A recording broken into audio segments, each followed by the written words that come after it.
मेरा घर समुंदर की गहराइयों में, मैं रहता था लहरों की परछाइयों में।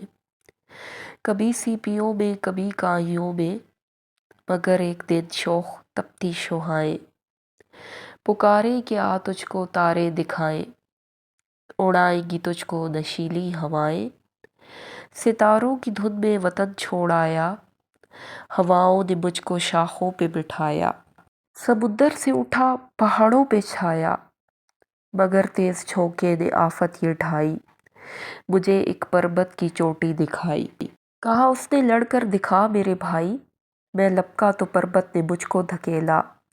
वो कड़का मैं गरजा, वो बिफरा मैं खेला, पर अफसोस फानी है खेलों का मेला।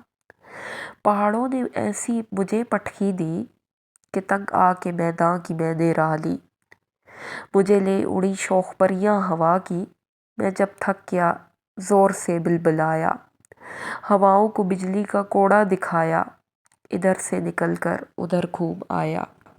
मैं लपका मैं पलटा मैं गरजा मैं चमका, धुआं बन के छाया दिया बन के दमका। किसी को ना था रंज मेरे गम का, अब आया था धरती पे रोने रुलाने।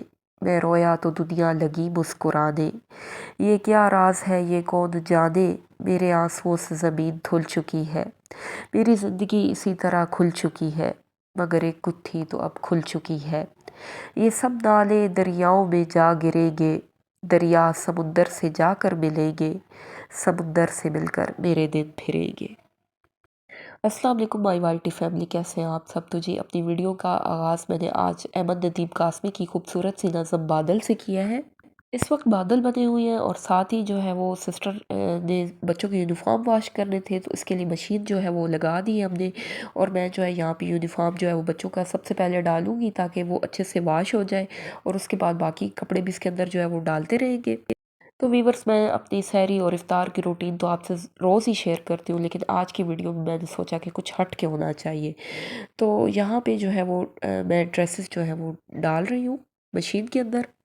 तो आज के व्लॉग का आगाज़ मैंने संडे की रूटीन से किया है, और मैंने आपसे अपनी कल की इफ़्तार की रूटीन और आज की सहरी की रूटीन नहीं शेयर की, बल्कि मैं आज के व्लॉग को थोड़ा डिफरेंट टच देना चाहती हूँ। तो यहाँ पे मशीन ऑन कर दी है, सबसे पहले कपड़े जो है वो वॉश करते हैं, और उसके बाद जो है वो मैं अपनी ईद की जो कलेक्शन है, जो ईद की ड्रेसेस की कलेक्शन है, वो आपसे शेयर करूँगी। तो इसलिए आपने वीडियो को आज फुल वॉच करना है, बिल्कुल भी नहीं स्किप करना। तो वीवर्स, आपसे मैं अपनी ईद की ड्रेसेस जो है वो शेयर करूँगी, और सबसे पहले ये मेरा ब्लैक वाला ड्रेस है। ये बहुत ही एलिगेंट है, इसके गले के ऊपर बहुत प्यारा काम होया हुआ है, और साथ में जो इसके बाजू हैं वो हैं चिकन करी के, और जो इसके ऊपर दुपट्टा है उसके ऊपर भी जो है वो चिकन करी का जो है वो टच है। तो यहाँ आप देखें बहुत ही प्यारा सा ना इसके ऊपर एम्ब्रॉयडरी वर्क होया हुआ है। ये आई थिंक कश्मीरी जो है वो एम्ब्रॉयडरी है। तो ब्लैक तो वैसे भी मेरा फेवरेट कलर है, और ये इसका बाजू आप देखें, इसका बॉर्डर भी चिकन करी का बना हुआ है, तो ये बहुत ही ज़बरदस्त है। और साथ में मैंने इसके अंदर जो है वो पाइपिंग करवाई है, तो ये भी बहुत प्यारा जो है वो है। पल्टा है इसमें गोल्डन कलर का, ये जो पल्टा है। तो वीवर्स, अभी मेरी ज्वेलरी और जूते तो रहते थे, लेकिन बस मुझे एक्साइटमेंट बहुत हो रही थी। कल जब मेरे ड्रेसेस स्टिच होके आए तो मुझे इतने अच्छे लगे, तो मैंने सोचा कि मैं अभी इन पे एक वीडियो बनाऊंगी। तो ये इसकी आप कमीज़ की बैक साइड देखें, ये भी प्रिंटेड है सिंपल, और फ्रंट पे एम्ब्रॉयडरी है, तो ये भी बहुत प्यारी है। तो नीचे सिंपल ब्लैक कैपरी है, और ये इसका दुपट्टा है। आप देखें इसका दुपट्टा शिफॉन का है, और इसके साथ जो माथा पट्टी बनी हुई है ये चिकन करी में बनी हुई है, तो ये भी बहुत ही प्यारा है। और जब ये दुपट्टा सर पे लेना तो फिर बहुत प्यारी सी फेस की भी लुक आती है। तो ये देखिए आप, इसके ऊपर चिकन करी की माथा पट्टी है।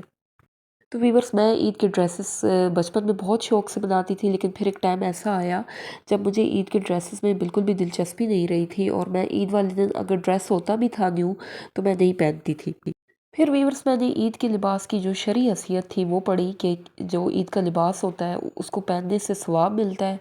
यानी अगर आपने रोज़ा रखा है और पूरे महीने में, और फिर उसके बाद आप ईद के लिबास के लिए एहतमाम करते हैं और ईद का लिबास आप पहनते हैं, तो उस लिबास का एक तो हिसाब नहीं होगा आपके मरने के बाद, और दूसरा जो है वो उसका सवाब भी है। तो जब से मैंने इसकी शरई हसीयत जो है वो जानी, तो फिर उसके बाद जो है वो अब मैं अल्हम्दुलिल्लाह ईद के कपड़ों का एहतमाम भी करती हूँ। मेरी हर मुमकिन कोशिश होती है कि अच्छे से अच्छे ईद के कपड़े लें, और साथ में मैं पहनती भी हूँ। थोड़ी देर के लिए सही, लेकिन ड्रेस मैं ज़रूर जो है वो पहनती हूँ कुछ देर के लिए। तो ये मेरा दूसरा ड्रेस है ईद का। तो ये भी बहुत एलिगेंट है, ये फ़्रॉक है लॉन की, और इसके ऊपर आप देखें कितना प्यारा काम होया हुआ है, और इसके अंदर भी मैंने पल्टा लगवाया है, और इसके नीचे कैप्री है। और इसका जो दुपट्टा था ना वीवर्स, वो मैं आपसे किसी और वीडियो में आपको दिखा दूँगी। इसका जो दुपट्टा था वो पीको के लिए मैंने सिस्टर को दिया था, तो उन्हें जो है वो अभी टाइम ही नहीं मिल रहा कि वो मुझे दुपट्टा दें, पता नहीं उन्होंने कहाँ रख दिया है। तो मैं आपसे वो बाद में इंशाल्लाह शेयर कर दूँगी। तो वीवर्स, ये जो तीसरा ड्रेस है ये मैंने वैसे तो शादी के लिए बनवाया था, लेकिन अब क्योंकि मिड में ईद भी आ गई है और ईद से कुछ दिन बाद ही शादी है, तो इसलिए जो है वो मैंने सोचा कि इसको ईद पे चला लेते हैं। तो तीसरा ड्रेस जो है एक फैंसी लुक में आ जाएगा। तो ये देखिए, इसके नीचे मैंने अम्ब्रेला प्लाजो बनवाया है। तो वीवर्स, इसकी जो अपनी शलवार थी ना वो बनारसी की ब्लैक कलर के कपड़े में थी। तो जब टेलर्स को मैंने अम्ब्रेला प्लाजो का बोला तो उन्होंने कहा कि जी आपका प्लाजो इसमें नहीं एडजस्ट होगा। तो फिर इसके लिए मैं कतान का अलग से कपड़ा लेके आई। तो मैंने जो है वो ब्लैक कलर की जो है वो प्लाजो बनवाने के बजाय ना पिंक कलर का कतान का कपड़ा लिया, क्योंकि ऊपर शर्ट जो थी ना वो ब्लैक थी। तो मैंने कहा कि ब्लैक के बजाय पिंक का इसके नीचे कंट्रास्ट करते हैं, तो ये बहुत ही एलिगेंट लुक जो है वो देगा। और इसका आप देखिए बॉर्डर कितना प्यारा है, बॉर्डर भी आप इसका देख लो। और ये जो है ऑर्गेन्जा का कपड़ा है जो इसकी शर्ट का कपड़ा है। तो बहुत ही प्यारा सा ये एक ड्रेस हो गया, यानी कि नीचे कतान में जो है वो अम्ब्रेला प्लाजो है, और उसके ऊपर जो शर्ट है वो छोटी सी शर्ट है, इतनी मतलब लॉन्ग शर्ट नहीं बनवाई, शॉर्ट सी है। तो ये बहुत ही अच्छा लगेगा। और इसके ऊपर जो दुपट्टा है वो मासूरी का है, वो भी आपने व्लॉग में देखा था। मैंने अपने साबका व्लॉग्स में से ये 2 वीडियोस इसके अनस्टिच ड्रेस पे बनाई थी। लेकिन फिर जब टेलर को मैंने दिया तो मैंने इसके नीचे बनारसी की जो थी ना शलवार, वो हटा के तो मैंने कतान का बिग प्लाजो बनवा लिया। व्यूअर्स, ये जो दुपट्टा था इसके अंदर गोल्डन लाइनिंग हुई हुई है, इस वजह से जो है ये आपको थोड़ा मिस्ड मैच लग रहा है वीडियो में, लेकिन ये इसके साथ जो प्लाजो है उसके साथ मुकम्मल तौर पे मैचिंग है। तो आज मैंने अपनी ईद के ड्रेसेस आपके साथ वो शेयर करने थे, तो इसलिए मैंने आज जो है वो अपनी वीडियो को थोड़ा हट के टच दिया है। तो सच्ची खुशी का होना ज़रूरी है। बचपन में अम्मी जब ईद की ड्रेसेस बनाती थी तो 1 या 2 सूट होते थे, और कभी-कभी जो है वो ऐसा भी होता था कि छोटी ईद पे 3 ड्रेसेस बनते थे। तो आप यकीन जाने इतनी खुशी होती थी उन कपड़ों की। और जब ईद करीब होती थी तो मैं अपनी ईद के कपड़े और जूते जो है वो निकाल कर कुछ दिन पहले देखती थी। लेकिन अब देखिए सीज़न के 8-8 10-10 सूट हम लोग स्टिच करवा लेते हैं, लेकिन वैसी खुशी नहीं होती। तो सुकून क़ल्बी जो है वो मेरे ख़्याल से अल्लाह की सबसे बड़ी नेमत है, और अगर ये इंसान के पास हो तो इंसान गरीबी में भी शाह है।